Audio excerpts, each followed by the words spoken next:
Okay, as we saw in the last clip, as omega 1 approaches omega naught, the system that we've been talking about will approach resonance. In this clip, we're going to look at the differential equation for the case where the driving frequency is equal to the resonant frequency of the oscillator itself. So you can imagine exerting a sinusoidal force function that matches the frequency, natural frequency of a swing. So this is the equation for an oscillatory system in which the driving force is at the same frequency as the natural oscillation. Now the solution to this equation is pretty straightforward if you understand the material that preceded these applications, the material on finding solutions to non-homogeneous equations. If you remember, then we can use the method of undetermined coefficients. We know that we want to try particular solution form that's a combination of sines and cosines of omega naught t, but we know that we can't do that because sines and cosines of omega naught t match the solutions to our original homogeneous equation, our characteristic solutions, our fundamental set. So as we've done, and without going through the theoretical reasons why we would, you recall that we put a t in front of each of these functions so that our particular solution has the form at cosine omega naught t plus bt sine of omega naught t, and then we simply run through the usual steps. And I'm not going to run through those steps now. We've run through them a number of times. But we simply evaluate the constants A and B. We plug this solution back in here and find out what the constants A and B have to be equal to, and it turns out that A is going to have to be 0, and B is going to be just F over M divided by 2 omega naught times T sine of omega naught T. Now I'm going to stop for a second and correct a little blemish right here. Okay, that wasn't actually a blemish, that was a 0 I wrote here. Once I got to writing zeros on my omega naughts, apparently I just got in the habit and put one up here where it would have been in an exponent, so it's just a kind of a typo, except I wasn't typing. Now,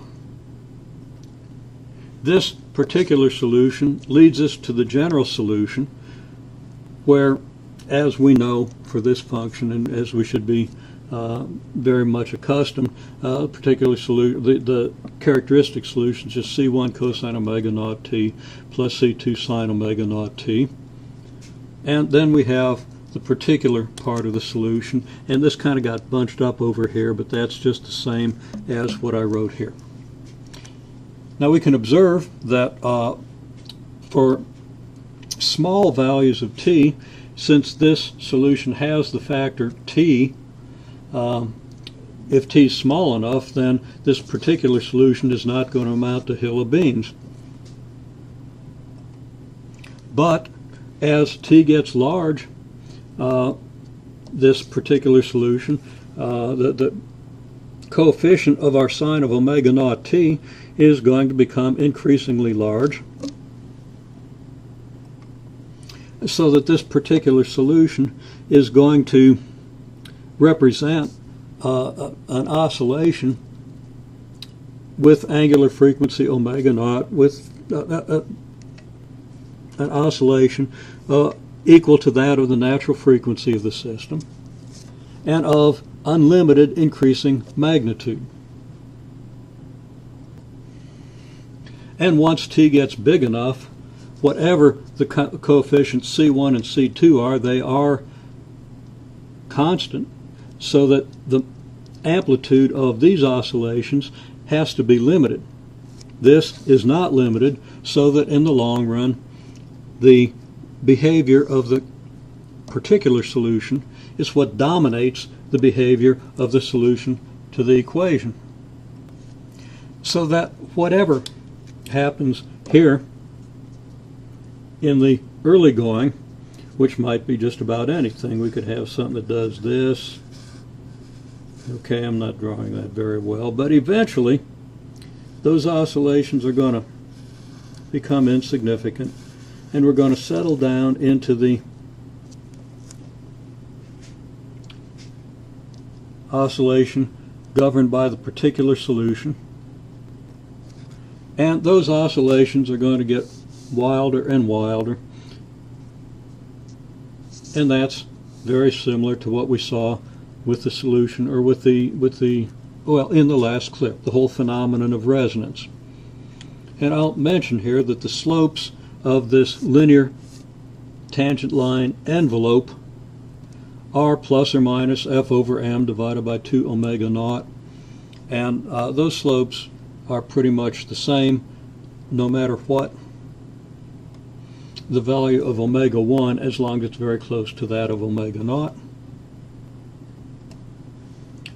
So we can put a very clear meaning on the solution of this differential equation.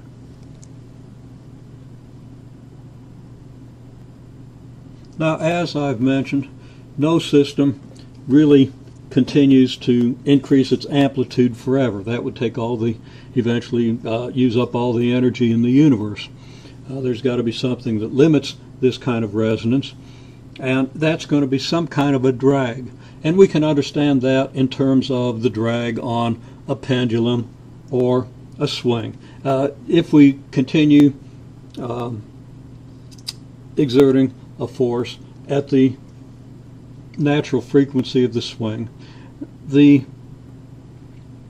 oscillations of the swing are going to get bigger and bigger, and maybe more or less in a linear fashion. There are energy considerations that kind of make it actually difficult to do that in practice, but theoretically that could happen. But in the case of a swing, there's always some kind of drag. In the rope, there's air resistance. There are factors that make it impossible to continue this approach to the ideal resonance.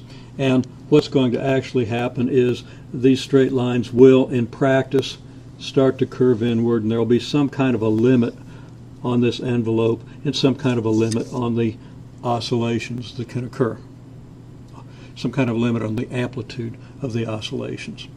And that's going to be limited ultimately by the energy that's available to drive the system.